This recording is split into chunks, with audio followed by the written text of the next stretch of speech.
Wagwan lads, welcome back to another episode of Yap Session. Just a disclaimer, if you hear any noise that is coming from the outside, is because there is fucking construction work happening around my fucking apartment complex. And the outside walls, they're fixing they're replacing the cladding. It's been happening for the past 6 months, and they ain't gonna stop until fucking next year, which is fucking insane. But anyways, and also another disclaimer, I have realized that I have been saying or like a lot in the previous video that I do. That's what I do when I record, which is something, it's an issue with my speech pattern I need to fix, so I acknowledge that. Please don't fucking torture me, okay? Anyways, what I wanted to talk about today. Again, kind of messy video, this and that. I have some structure to it, I know what I'm talking about, but let's dive into it. So, yesterday, and even not even yesterday, fucking over a year ago, whenever I open my payslip, I see, the income I'm getting, the taxes deducted, of course. It hurts my heart. But I also see the pension scheme, pension pot that is separate. I just found out that it's separate from the national insurance, which is separate from state pension basically. And I see it, and it's like £30 per month or something. It really depends on how much you earn per for the month. And I thought to myself, oh, I wanna opt out of that, and I just have been lazy to do that. For the fucking past over a year or something like that. But some of you might say, why would you want to opt out of a pension scheme, Nick? You're a fucking idiot. Well, that's the thing, bro. That's the thing. I have this philosophy. I have this thought that I don't see any... It's not that I don't see a possibility in my life. It's just that I cannot comprehend to stay stuck long enough in such a position that I'm struggling for income, that eventually I would want to get into a pension scheme, getting a pension at 65. So what I'm trying to say by this is that I don't have plans just to have an average income. I have plans to have something more than that. And that is not me being egocentric or thinking I am better than most people.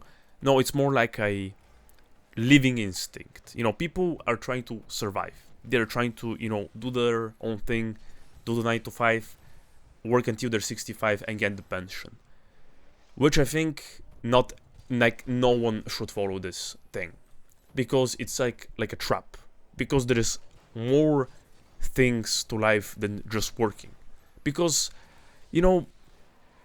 people say, and let's say teachers, your parents, this and that, they say don't waste your life because it's really short.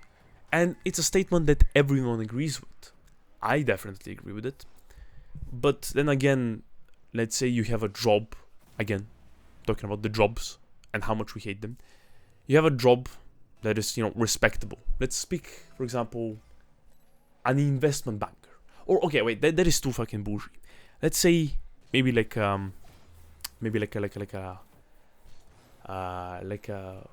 some administrative job in a accounting company.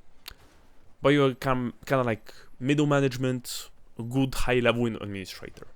Respectable job, whatever, you get to have a good living, make a good living out of it, and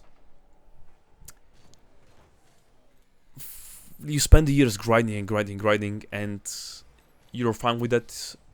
But at the same time, it's kind of wears you down, and you can't escape it, and you just wait until 65.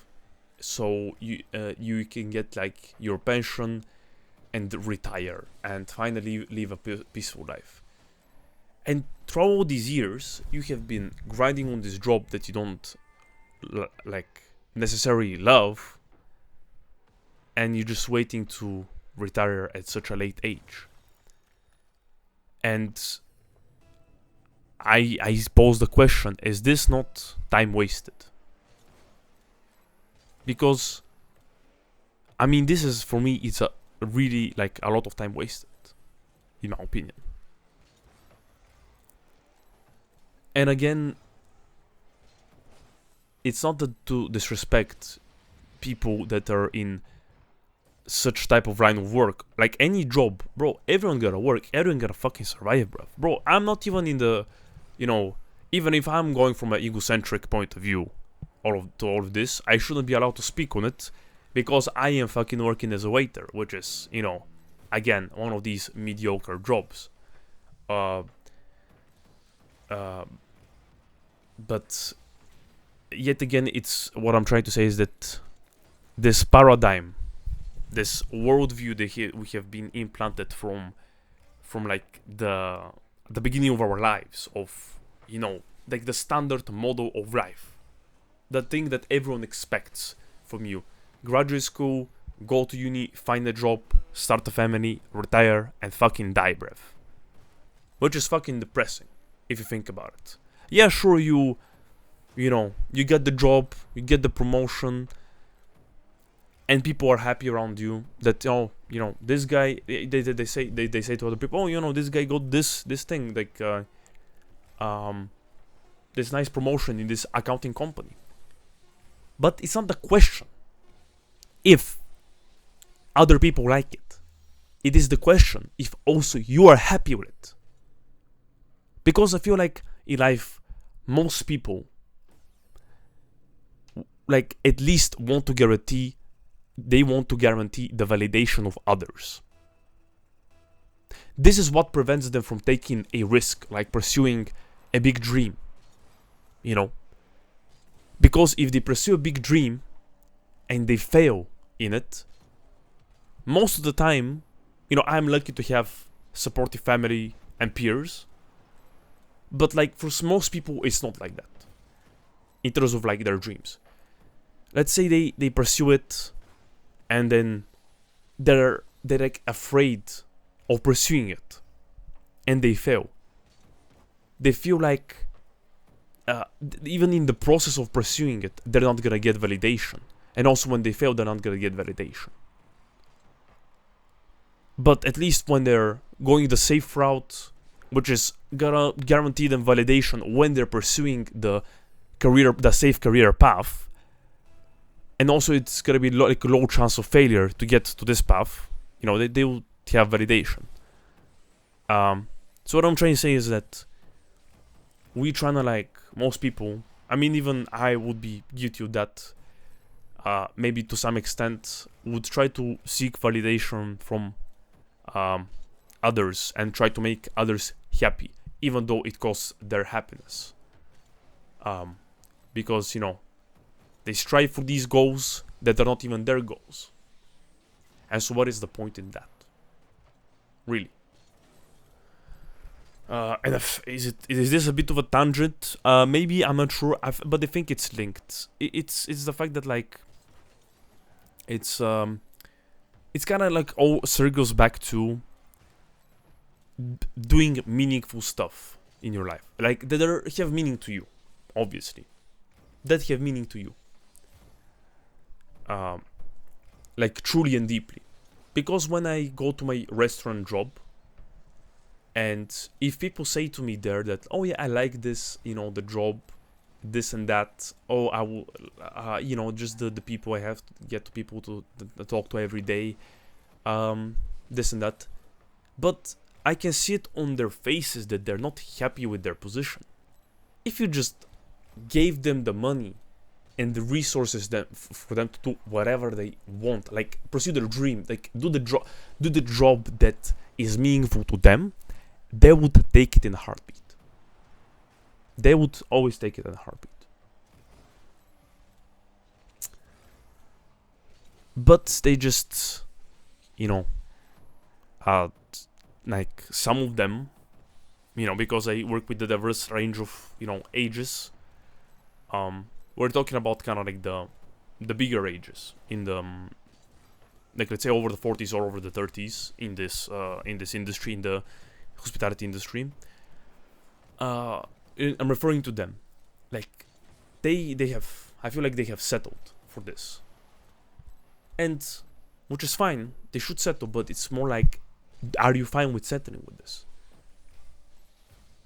And I don't think anyone should be fine for settling when you're not happy with what you have.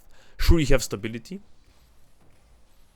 and you should always ensure. What I'm trying to say also is, and what I'm not trying to say is that you should throw all stability away and fucking maybe go homeless just to pursue your dream. I'm not saying that. I'm saying you should always like have stability. Like, but stability should be the base. It shouldn't be the norm. It should be like the norm should be everything above the norm, because then you just won't be happy, in my opinion. You just won't be happy. At least that's how I'm feeling, because like life is robbing you, like your life is being robbed of purpose, of like true genuine purpose, and your only purpose when you get like this mediocre stability, your only purpose is to retire at 65, which is just frightening to me. And you know, when you're 65, and this is like such like a long amount of time. Let's say you I mean, I personally have started working since I was, I think, 16 years old. And can you imagine, like, I have been working since 16 to 65? That's how many years? So that's like 49 years, if my math not fucking wrong. 49 years of straight fucking work, and then I can rest. And then again, highlighting work that I don't like, and then I can rest. This is fucking crazy to me. Sure, you're taking breaks in between this and that. But these breaks are just an indicator of what life should be at all times. And that's why I'm thinking, like, that's what I was thinking when I'm looking at the paycheck. I'm like, I refuse to live in this reality. I refuse to retire at 65. I'm gonna email like whoever it is HR to pull me out of this fund. I want to retire earlier.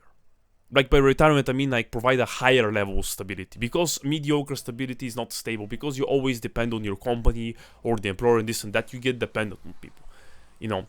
But I just don't want that. I just want something earlier, because man, like this is depressing. And that's the thing. Like, even in London right now, on average, people don't even retire at 65. This is like the legal age of retirement at 65, but they work above that so they can save more for their pension. And what life is this? Like, I guess you should live your life to the fullest, and you shouldn't give up when after you're 70 and retired and, you know, kill yourself. But it's like, I mean, it would have been nice if you had like 46 more years to be like more, to experience more like things that are not like a young person, you know, because like it or not, we're not fucking Viltrumites. Our clock is ticking, bruv, and our bodies are getting cooked by the second.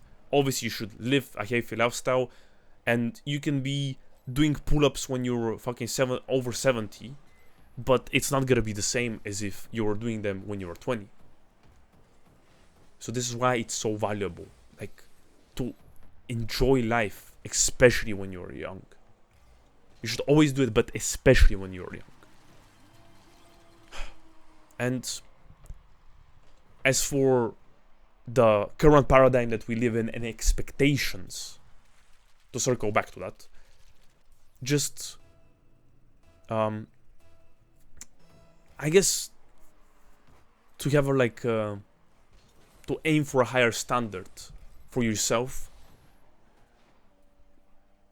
I guess I could phrase it like this: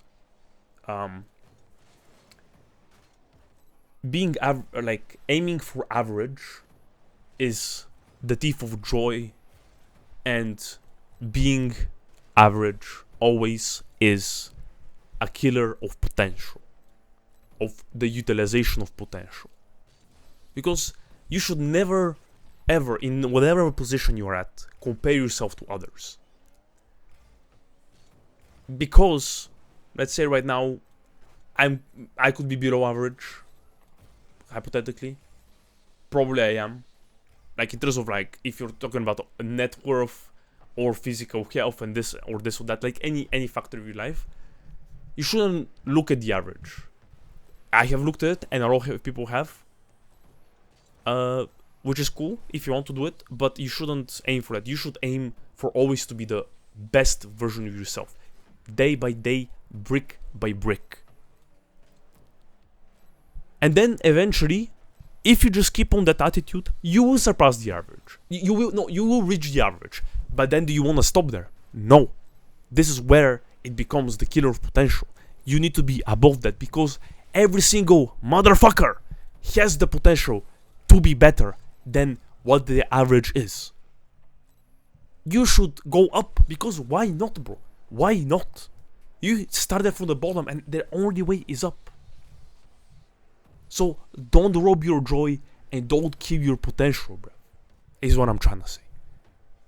There is more to life than settling for mediocre, for the paradigm, for the standard model of life, of graduating school, graduating uni, finding a job, starting a family, retiring, and fucking dying without enjoying the life to the fullest.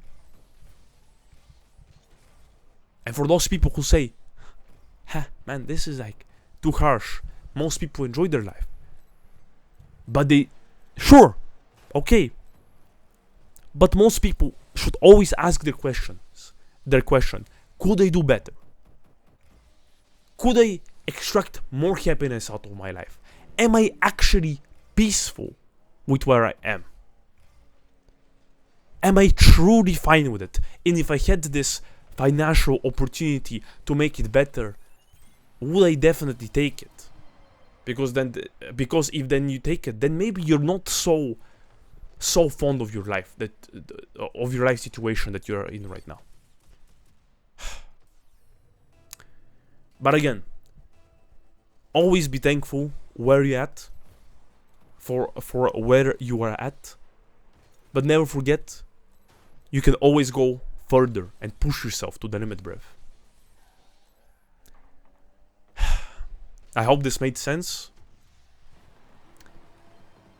I hope it wasn't too convoluted. Probably that's the word. Too complicated. Too tangential.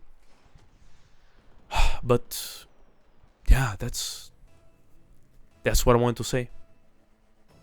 Never give the fuck up. You're godless, bruv. This is all for me and the Yap Sesh. Thank you for joining, bruv. Thank you.